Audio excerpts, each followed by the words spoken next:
I think some of the feedback tools that are part of the creator space have really been helpful for students.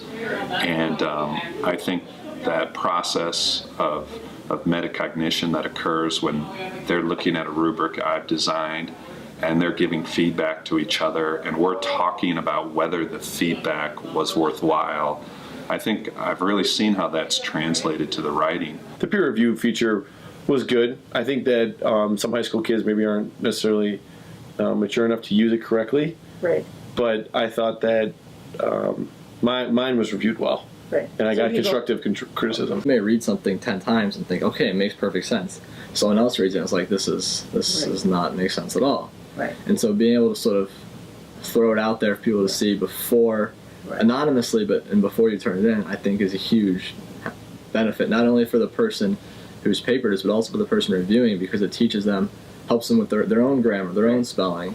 We had a rubric built in on the review part, Right. so I could check to see what my teacher wanted our paper structure to be while I was writing it, Right. all on the same page, which I thought was really helpful, because if I'm writing, you kind of get off on a tangent, and then I could think, okay, well, he really, during this part, my teacher wants me to be talking about how I think the school should fix the issue. Right. So I can keep going back to that. Something like Scholar is really beneficial because it's a platform that encourages and nurtures the social interactions that are so important to the students. From what I've heard from other kids, it's been hugely helpful and in a whole new idea in writing. Because the other thing is, like, a lot of kids don't write as much as they can because they're worried they have to go back and go through it all and everything.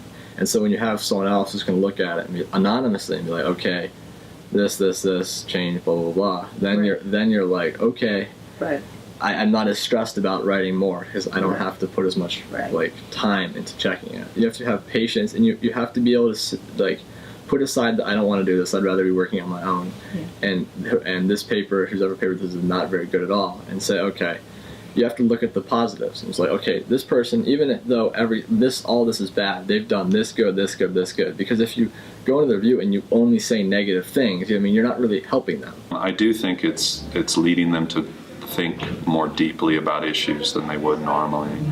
I do think it makes them accountable for what they're doing in ways they weren't before. I thought that being able to read someone else's work without knowing who it was interesting, because I got to have an unbiased view of their paper, and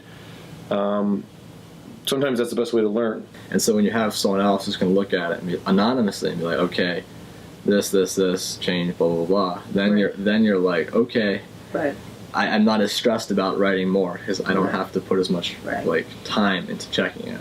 It's separate the good from the bad here. This is good, this is bad, and you got to tell them that. You know what I mean? Because if you constantly knock them down for not having things good, you know what I mean? How's that going to help them? That helps them at all. You got to show them also what they're doing well on it. Students are really interested in what is my academic language level. They always want to know. And what I've seen just say in the last month is students wrote an essay on Rome.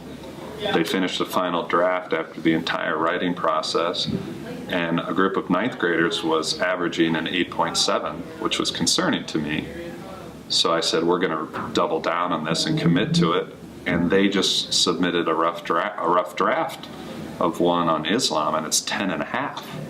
And when you can communicate that to students, they get really excited, and it builds their energy and enthusiasm. I think that's really what learning's about, is helping people. Just because I learned something maybe sophomore or freshman year doesn't mean I can't help someone learn it senior year. And that responsibility shouldn't be on the teacher only. It should be on the community of the school. Did you